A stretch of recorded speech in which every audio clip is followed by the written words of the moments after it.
Hi ನಮಸ್ತೆ, welcome to the channel. ನಾನು ಚೈತ್ರ ಶೆಟ್ಟಿ. ಇವತ್ತಿನ ವಿಡಿಯೋದಲ್ಲಿ ನಾವು ಸೇವಿಂಗ್ಸ್ ಬಗ್ಗೆ ಮಾತಾಡೋಣ. ಯಾವ ರೀತಿ ನಾವು ಸೇವ್ ಮಾಡ್ಬೋದು, ಏನೆಲ್ಲ ಸ್ಕೀಮ್ ಇದೆ, ಎಲ್ಲದ್ರ ಬಗ್ಗೆನೂ ಮಾತಾಡೋಣ. ಹೆಣ್ಮಕ್ಳಿರ್ಬೋದು, ಗಂಡು ಮಕ್ಕಳಿರ್ಬೋದು, ಯಾರೇ ಇರಲಿ ಸೇವ್ ಮಾಡಬೇಕಲ್ವಾ. ಗಂಡು ಮಕ್ಕಳು ಅಂತ ಹೇಳಿ ನಾವು ಸೇವ್ ಮಾಡದೇ ಇರೋದಕ್ಕಾಗಲ್ಲ. ಹಾಗೆಯೇ ಹೆಣ್ಮಕ್ಳು ಹುಟ್ಟಿದ್ದಾರೆ, ಅಯ್ಯೋ ನಾವು ಸೇವ್ ಮಾಡಲೇಬೇಕು ಅಂತ ಹೇಳೋದಕ್ಕೂ ಆಗೋದಿಲ್ಲ. ಹೆಣ್ಣಿರಲಿ ಗಂಡಿರಲಿ savings must and should. Okay, ನಮಗೋಸ್ಕರ ನಾವು ಕೂಡ ಸೇವ್ ಮಾಡ್ಕೊಳ್ಬೇಕು. ಓಕೆ, ಯಾವುದೆಲ್ಲ ಸ್ಕೀಮ್ ಇದೆ, ಏನು ಎತ್ತ ಅಂತ ಹೇಳಿ ಒಂದೊಂದೊಂದೊಂದೇ ನೋಡ್ತಾ ಹೋಗೋಣ. ಅದಕ್ಕೂ ಮೊದಲು ನನ್ನ ಚಾನಲನ್ನು ಸಬ್ಸ್ಕ್ರೈಬ್ ಮಾಡ್ಕೊಂಡಿಲ್ಲ ಅಂತಂದರೆ ದಯವಿಟ್ಟು ಸಬ್ಸ್ಕ್ರೈಬ್ ಮಾಡ್ಕೊಳ್ಳಿ. ಇನ್ನು ಮುಂದೆ ಒಳ್ಳೊಳ್ಳೆ ಈ ಥರದ್ದೇ ವೀಡಿಯೋಸ್ ಜೊತೆಗೆ ನಾನು ಬರ್ತೀನಿ. ಹಾಗಾಗಿ ನನ್ನ ಚಾನಲಲ್ಲಿ ಇದೇ ಒಂದು ಅಂತ ಏನೂ ಇಲ್ಲ, ಎಲ್ಲ ಥರದ ಬ್ಲಾಗ್ಸ್ ಇರ್ಬೋದು, ಹಾಗೆಯೇ ಬ್ಯೂಟಿ ಟಿಪ್ಸ್ ಇರ್ಬೋದು, ಟ್ರಾವೆಲಿಂಗ್ ಎಲ್ಲ ಕೂಡ ಇರುತ್ತೆ. ನಿಮಗೆ ಯೂಸ್ಫುಲ್ ಆಗುತ್ತೆ ಅಂತ ನಾನು ನಂಬ್ಕೊತೀನಿ.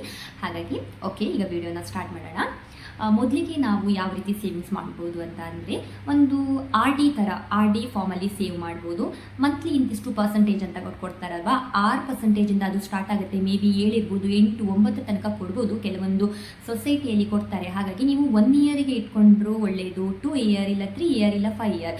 ನನ್ನ ಪ್ರಕಾರ 5 ಇಯರ್ಗೆ ಇಟ್ಕೊಳ್ಳಿ. ಸ್ವಲ್ಪ ಲಮ್ಸಮ್ ಆಗಿ ನೀವು ಹಾಕಿದಾಗ ಲಾಂಗ್ ಟರ್ಮ್ ಇಂಟ್ರೆಸ್ಟ್ ಕೊಡ್ತಾರಲ್ವ, ಸ್ವಲ್ಪ ಜಾಸ್ತಿ ಸಿಗುತ್ತೆ ನಿಮಗೆ. ಹಾಗಾಗಿ ಆರ್ ಡಿ ಮಾಡ್ಕೊಳ್ಳಿ.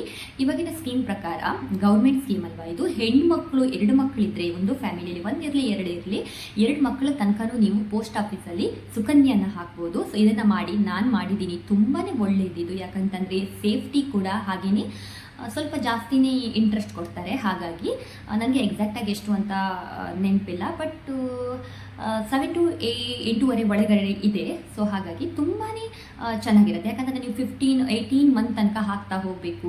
ಮಕ್ಕಳ ಎಜುಕೇಷನಿಗೆ ಇದು ಹೆಲ್ಪ್ ಆಗುತ್ತೆ. ಒಂದೇ ಸಲ ನಾವು ಲಮ್ಸಮ್ ಅಮೌಂಟನ್ನು ಎಲ್ಲಿಂದ ತರೋದು ಅಲ್ವಾ, ಓದಬೇಕಾದ್ರೆ. ಹಾಗಾಗಿ ಮದುವೆ ಇರ್ಬೋದು, ಫ್ಯೂಚರಲ್ಲಿ ಆಗೇ ಆಗಬೇಕಲ್ವಾ, ನಾವು ಈಗಿಂದನೇ ಆ ಪ್ಲ್ಯಾನನ್ನು ಮಾಡ್ಕೊಳ್ಬೇಕಾಗುತ್ತೆ. ಫ್ಯೂಚರಲ್ಲಿ ಏನೋ ಒಂದು ಆಗುತ್ತೆ ಬಿಡು ಅಂತ ಅಂದರೆ ಆಗೋದಿಲ್ಲ. ಸೊ ಏನೇ ಇರಲಿ, ಒಂದು ಸ್ವಲ್ಪ ಅಮೌಂಟನ್ನು ಸೇವ್ ಮಾಡಬೇಕು. ಎರಡನೇದು ಆ ಥರ ಸೇವ್ ಮಾಡ್ಕೊಳ್ಳಿ.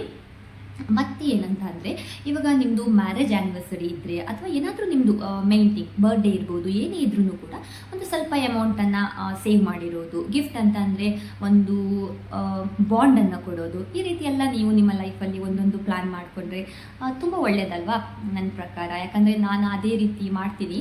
ಎಲ್ಲ ಬರ್ಡೇಗೂ ನನ್ನ ಮಕ್ಕಳ ಬರ್ಡೇ ನನ್ನ ಬರ್ಡೇ ಅಂತ ಅಲ್ಲ, ಬಟ್ ಒಮ್ಮೊಮ್ಮೆ ಒಂದೊಂದು ಸಲ ನನ್ನ ಬರ್ಡೇ ಇರ್ಬೋದು, ಇಲ್ಲ ನನ್ನ ಹಸ್ಬೆಂಡ್ ಬರ್ಡೇ ಇರ್ಬೋದು, ಮಕ್ಕಳ ಬರ್ಡೇ, ಆಲ್ಮೋಸ್ಟ್ ನಾನು ಮಕ್ಕಳ ಬರ್ಡೇ ಬಂತು ಅಂತಂದರೆ ಒಂದು ಈ ಥರ ಸೇವ್ ಮಾಡಿದ್ದ ಅಮೌಂಟನ್ನು, ಲಮ್ಸಮ್ ಅಮೌಂಟನ್ನು ಒಂದು ಬಾಂಡ್ ಮಾಡಿ FD ರೂಪದಲ್ಲಿ ಇಟ್ಬಿಡ್ತೀನಿ. ಇದು ನನ್ನ ಮೈನ್ ಫಸ್ಟು.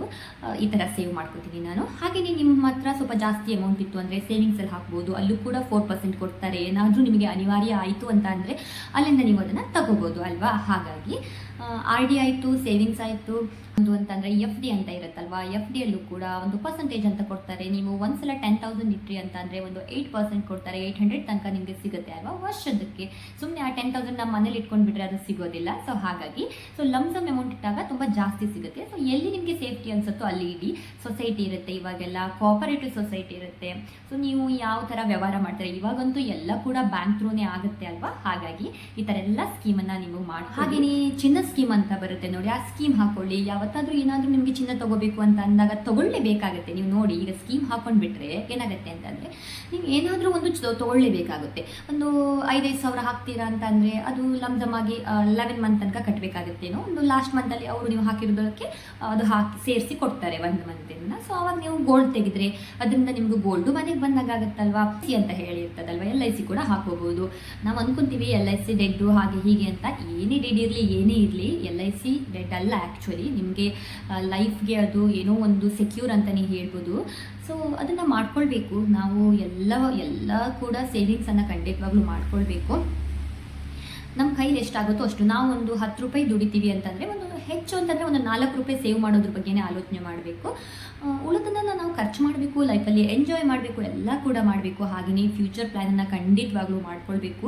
ಗೊತ್ತಿಲ್ಲ ಏನು ಹೇಗೆ ಏನು ಅಂತ ಹೇಳಿಬಿಟ್ಟು ಅಲ್ವಾ. ಇವಾಗಿನ ಪರಿಸ್ಥಿತಿಯಲ್ಲಿ ನಮ್ಮ ನೆರಳನ್ನೇ ನಾವು ನಂಬೋದಕ್ಕಾಗೋದಿಲ್ಲ. ಬೇರೆ ಯಾರೋ ನಮ್ಮನ್ನು ನೋಡ್ತಾರೆ, ಇಲ್ಲ ಅದೆಲ್ಲ ಸುಳ್ಳಾಗಬಹುದು, ಗೊತ್ತಿಲ್ಲ ನಾನು ಹೇಳೋದು. ಓಕೆ, ಹಾಗಾಗಿ ನನಗೆ ಅಷ್ಟು ಅನುಭವ ಇದ್ದು ನಾನು ಮಾತಾಡ್ತಾ ಇಲ್ಲ. ಬಟ್ ಅವರದ್ದು ಇವರದ್ದು ಎಲ್ಲ ಕೇಳ್ಕೊಂಡ್ಬಿಟ್ಟು ಅನುಭವ ಆದಂಗೆ ಆಗುತ್ತೆ ಅಲ್ವಾ. ಹಾಗಾಗಿ ಓಕೆ, ಇನ್ನು ಏನಂತ ಅಂದರೆ, ನಮ್ಮ ಹಳ್ಳಿ ಸೈಡೆಲ್ಲ ಫ್ಯಾಕ್ಟ್ರಿಗೆ ಹೋಗ್ತಿರಲ್ಲ, ಆ ಫ್ಯಾಕ್ಟ್ರಿಗೆಲ್ಲ ಹೋಗ್ತಾರೆ. ಅವರಿಗೆಲ್ಲ ವೀಕ್ಲಿ ಪೇಮೆಂಟ್ ಆಗುತ್ತೆ. ಅವ್ರು ಏನು ಮಾಡಬೇಕು ಗೊತ್ತಾ, ನನ್ನ ಪ್ರಕಾರ ನೀವು ಪಿಗ್ಮಿಯನ್ನು ಹಾಕ್ಕೊಳ್ಳಿ. ಪಿಗ್ಮಿ ಏಜೆಂಟ್ರಲ್ಲಿ ಅಲ್ಲಲ್ಲೇ ಇರ್ತಾರಲ್ವಾ, ಸೊ ಪಿಗ್ಮಿ ಹಾಕೋದ್ರಿಂದನೂ ಕೂಡ ನಿಮ್ಮದು ಸೇವ್ ಆಗ್ತಾನೆ ಹೋಗುತ್ತೆ. ನಿಮಗೆ ಯಾವಾಗ ಅರ್ಜೆಂಟ್ ಆಗುತ್ತೋ ಆವಾಗ ತೊಗೋಬೋದಲ್ವಾ. ಸೊ ಇದನ್ನೊಂದು ಸ್ಕೀಮನ್ನು ನೀವು ಖಂಡಿತವಾಗ್ಲೂ ಯೂಸ್ ಮಾಡ್ಕೊಳ್ಳಿ, ಯಾವುದನ್ನು ಕೂಡ ಬಿಡಬೇಡಿ. ಹಾಗೆಯೇ ನಿಮಗೆ ಕೆಲವರಿಗಂತ ಏನಂತಂದರೆ ಲೋನ್ ಅಂತಂದರೆ ಲೋನ್ ಅಂತ ಭಯ ಆಗುತ್ತೆ. ಈ 0% ಬಡ್ಡಿ ಇಲ್ಲದೇ ಹಾಲ್ ಡೈರಿಯಲ್ಲಿ ಲೋನ್ ಎಲ್ಲ ಸಿಗುತ್ತಲ್ಲ, ಅದನ್ನೆಲ್ಲ ತೊಗೊಳ್ಳಿ. ಸೊ ಅದನ್ನು ಬೇಕಂತಂದರೆ ಸ್ವಲ್ಪ ಸೇವ್ ಮಾಡ್ಕೊಳ್ಳಿ. ಹಾಗೆ ನಿಮ್ಮ ಹತ್ರ ಈಗ ಮಂತ್ಲಿ ನೀವು ಕಟ್ತಾ ಹೋದ್ರೆ ನಿಮ್ಗೆ ಅದು ಗೊತ್ತಾಗೋದಿಲ್ಲ, ನಾನು ಇಲ್ಲಿ ಹಾಕಿದ್ದೀನಿ ಅಂತ ಹೇಳಿಬಿಟ್ಟು ಅಲ್ವಾ. ಹಾಗಾಗಿ ದಯವಿಟ್ಟು ಸೇವಿಂಗ್ಸನ್ನು ಯಾರು ಕೂಡ ನೆಗ್ಲೆಕ್ಟ್ ಮಾಡೋದಕ್ಕೆ ಹೋಗಬೇಡಿ, ಖಂಡಿತವಾಗ್ಲೂ ಸೇವಿಂಗ್ಸ್ ಮಾಡ್ಕೊಳ್ಳಿ. ಇದಿಷ್ಟ ಆಗಿತ್ತು ನನ್ನ ವಿಡಿಯೋ. ಚಿಕ್ಕದಿರಲಿ ದೊಡ್ಡದಿರಲಿ ಏನೋ ಒಂದು ಮನೆಗೆ ಬರುತ್ತೆ. ಹಾಗಾಗಿ ನಾನು ನಿಮ್ಗೆ ಹೇಳೋದೇನು ಅಂತಂದರೆ ದಯವಿಟ್ಟು ಸೇವಿಂಗ್ಸ್ ಮಾಡಿ ಓಕೆನಾ. ವಿಡಿಯೋ ಇಷ್ಟ ಆದರೆ ಲೈಕ್ ಮಾಡಿ ಹಾಗೆಯೇ ಶೇರ್ ಮಾಡಿ, ಹಾಗೆಯೇ ಚಾನಲನ್ನು ಸಬ್ಸ್ಕ್ರೈಬ್ ಮಾಡ್ಕೊಂಡು ನೋಡಿ. Thank you for watching. ಮುಂದಿನ ವಿಡಿಯೋದಲ್ಲಿ ಮತ್ತೆ ಭೇಟಿಯಾಗೋಣ. ಅಲ್ಲಿ ತನಕ ಬಾಯ್ ಟೇಕ್ ಕೇರ್.